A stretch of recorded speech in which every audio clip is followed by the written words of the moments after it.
في الوقت اللي العالم كله عينه على التوترات والحروب، الصين لسه بتثبت انها تنين ما بيموتش. رغم كل اللي بيحصل، الاقتصاد الصيني نما بنسبة 5% الربع اللي فات، وده رقم أعلى من كل التوقعات. طب إيه اللي بيحصل في الصين؟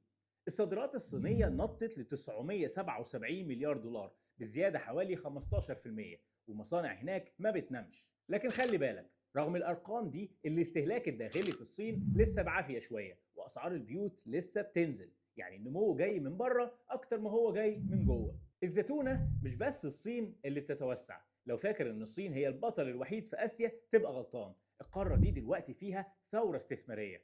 اليابان البورصه فيها هناك ضربت ارقام قياسيه ما شافتهاش من سنين. المستثمرين طايرين باليابان بسبب الاي اي والدفاع وقوه الشركات اليابانيه الجديده. عندك كوريا الجنوبيه المؤشر بتاعها زايد 50% السنه دي. ليه؟ عشان عمالقه الذاكره زي سامسونج وغيرهم مكسرين الدنيا في سوق التشيبس. عندك تايوان، وطبعا حبيبه قلبي تي اس ام سي لسه مكمله ومطلعه بورصه تايوان للسما وزايده 17% من اول السنه. بس ليه الموضوع ده بقى كله يهمك؟